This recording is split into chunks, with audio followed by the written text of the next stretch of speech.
I was here with Vaclav Havel on his first official visit in '91, and today in Congress his bust was unveiled, and he will be only one of the 4 Europeans whose statue will be here. So having my former president in such a prominent place, this is extraordinary feeling, and also words by your leaders, but also several other musicians who performed there. I think that made it a very special day for me, and I couldn't wish more after National Cathedral concert on Monday, today unveiling on this bust.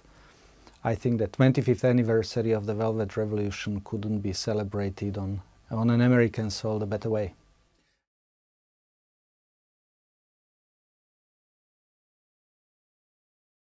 "25 years after, I think that on one hand we are happy that we are members of European Union and transatlantic family, but on the other hand people are displeased with lack of rule of law, in many cases deficiencies in judiciary, corruption, and particularly abuse of power by members of the government. And I think that people somehow felt that this is the time to speak out and tell leaders what they are displeased with.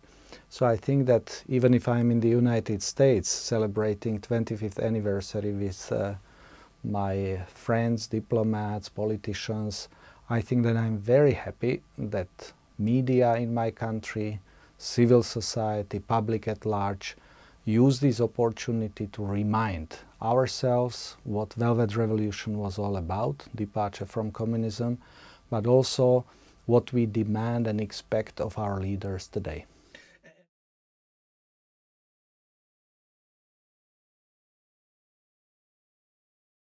I think that Slovakia was one of those underdogs in post-89 period, because reason was that at those days every federal state in post-communist Europe, be it Yugoslavia, Soviet Union or Czechoslovakia, all these countries went through discussing cooperation or division of power within their countries. In Yugoslavia and Soviet Union it was very tragic split.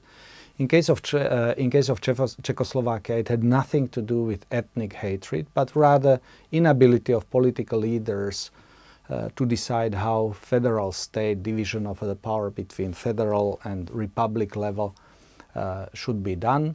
And I think that peacefully in parliament we had, after Velvet Revolution, Velvet Divorce. I think that split went extremely easily because there were no quarrels.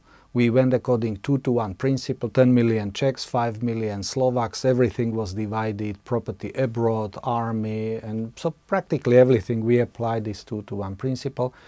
And I think that many people abroad thought that Slovaks are nationalists and that country will not be viable enough, structure of our economy was not as healthy as in Czech Republic and so on.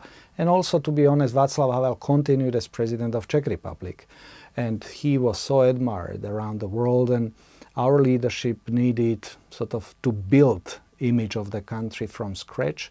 And I think that Slovakia had to build country, both hardware and software of the state, almost from scratch. So we didn't have even office for president. So where president is today, it's 3rd office where he stayed.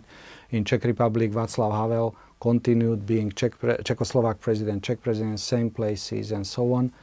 And I think that we had to work very hard in Slovakia to make it, because dream was to join European Union, and I think that EU integration process navigated our transition, and I think that people somehow felt that we need to fulfill conditions which are about democratic political system, economy, social life in order to join European Union together with other Central East European countries. And I think that in 2004, 10 years ago, we joined it together with Czech Republic, Poland, Hungary and 3 Baltic states. And I think that Slovakia proved that we managed to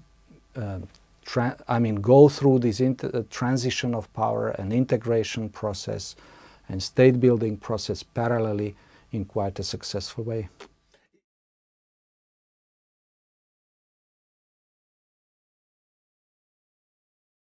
I think that here I don't have any doubt. Usually this very American question with one challenge and one lesson learned and so on. And sometimes I'm hesitant because in multiple realities it's quite difficult. But I would say that judiciary is our huge problem, because I think what people feel, judiciary is the least trusted institution in country. And usually in mature democracies, judiciary is about sort of maintaining health of the system, telling who is wrong, who is right, who should go to prison, who shouldn't, and so on. Imagine that judiciary in my country is the lowest trusted institution by public. And it blocks the development of checks and balances and further maturation of our democracy. So people are losing faith in system when they see injustices in everyday life, when they see that politicians who misuse their office are not going to prison or very often even maintain their position. I think that judiciary, from my point of view, is most significant area where we need to improvement if we want to grow further and develop it as a more mature democratic country than we are now.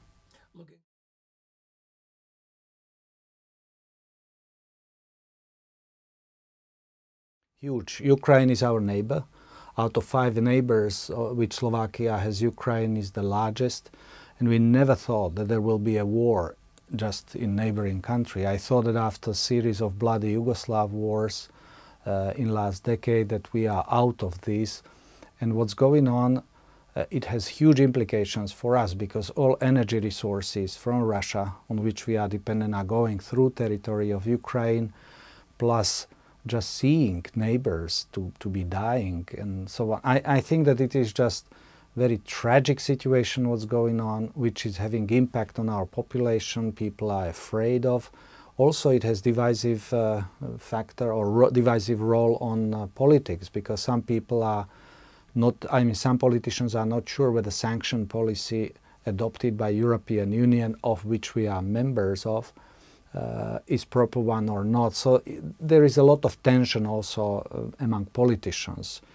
And last but not least, I think that Russia started confrontation with the West, of which we are part of. So it is not only a bilateral tension, conflict between Russia and Ukraine, but I think that what's going on, that Russia is today starting serious confrontation and with European Union, with NATO, and I think that level of uncertainty is growing across whole Europe, and the closer you are to the conflict, more even.